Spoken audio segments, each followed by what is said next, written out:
Avant les super-héros, il y avait un homme de chair et d'esprit, plus rapide que la peur, plus fort que le doute. Son nom, Bruce Lee.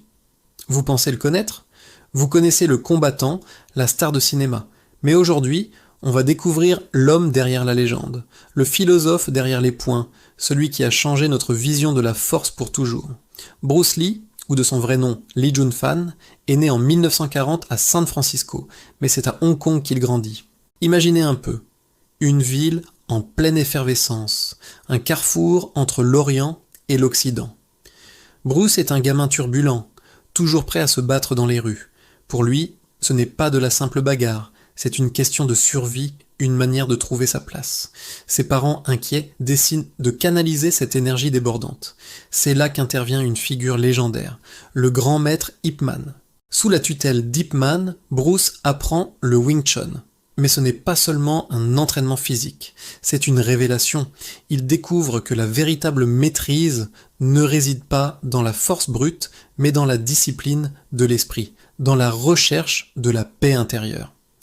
Chaque mouvement, chaque blocage, chaque parade devient une forme de méditation. Il apprend à contrôler son corps, mais surtout à contrôler ses émotions. Cette période est fondamentale. Elle pose les bases de toute sa future philosophie. À l'âge de 18 ans, Bruce prend une décision qui va changer sa vie. Il quitte Hong Kong et retourne aux États-Unis, la terre de sa naissance.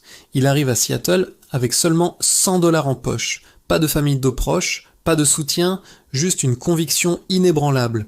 La vraie force ne vient pas des autres, elle vient de l'intérieur. Les débuts sont difficiles.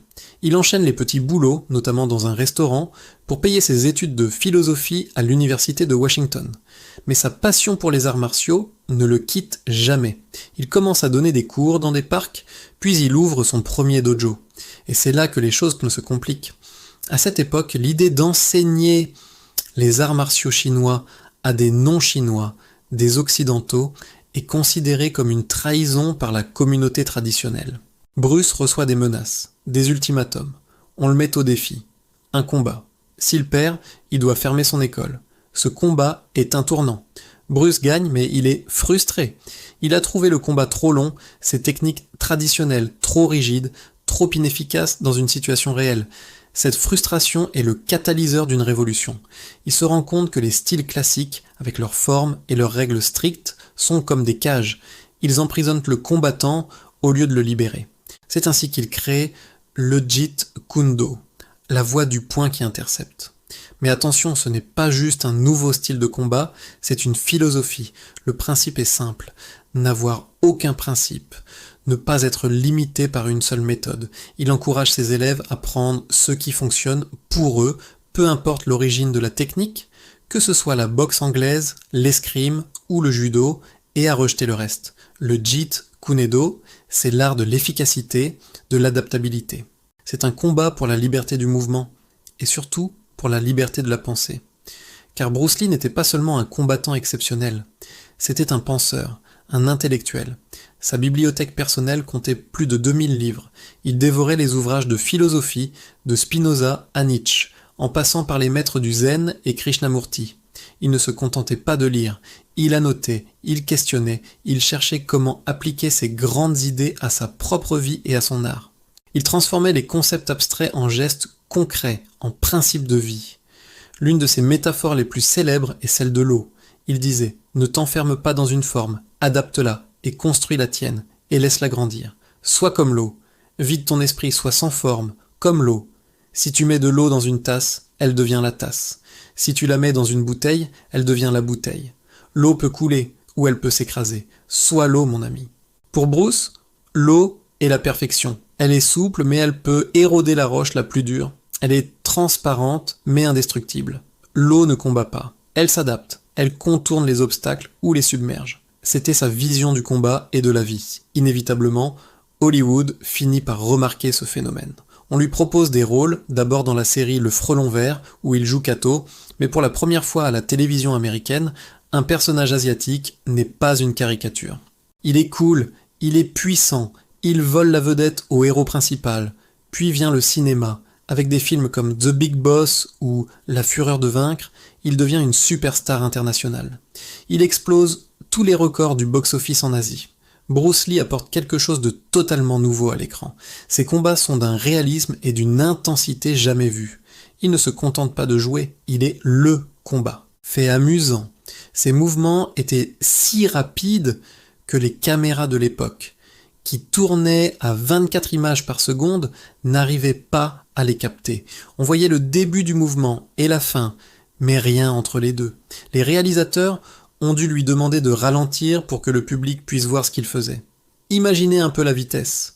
Il devait littéralement freiner son talent pour que le monde puisse le comprendre. Mais Bruce Lee n'était pas seulement un acteur qui se battait, c'était un homme avec une mission. Il voulait briser les stéréotypes. Il en avait marre de voir les Asiatiques dépeints comme des serviteurs dociles ou des méchants caricaturaux. Il voulait montrer au monde qu'un Asiatique pouvait être le héros. Fort, charismatique, intelligent et séduisant. Avec la fureur du dragon qu'il écrit, réalise et produit, il contrôle totalement son image. Il devient le premier véritable héros d'action asiatique à conquérir le monde. Son dernier film achevé, Opération Dragon, est une coproduction entre Hong Kong et Hollywood. C'est la consécration. Le film est un immense succès planétaire et fait de lui une icône mondiale. Il a réussi. Il a ouvert la voie à des générations d'acteurs et d'artistes martiaux. Mais le destin est parfois cruel. Le 20 juillet 1973, alors qu'il est au sommet de sa gloire, Bruce Lee meurt subitement à l'âge de 32 ans. Le monde est sous le choc. Sa mort brutale dans des circonstances encore débattues aujourd'hui n'a fait que renforcer sa légende. Il est parti trop tôt, mais son héritage, lui, est immortel. Aujourd'hui, des décennies après sa mort, son influence est partout. Dans le cinéma d'action, dans les jeux vidéo, dans le monde du MMA, où il est considéré comme le père spirituel. Des millions de personnes à travers le monde continuent de s'inspirer de sa philosophie. Parce que Bruce Lee n'a jamais simplement enseigné comment frapper. Il a enseigné comment penser, comment être libre. Sa célèbre citation résume tout: absorbe ce qui est utile, rejette ce qui ne l'est pas, ajoute ce qui t'est essentiellement propre. C'est une leçon qui va bien au-delà des arts martiaux. C'est une leçon de vie. Soyez curieux, soyez critiques et surtout, soyez vous-même. Bruce Lee était le dragon. Et un dragon ne cesse jamais de brûler. Merci d'avoir regardé cette vidéo. Si l'histoire et la philosophie de Bruce Lee vous inspirent, n'hésitez pas à laisser un commentaire pour partager vos pensées. Abonnez-vous pour ne pas manquer nos prochaines explorations de figures légendaires. À la prochaine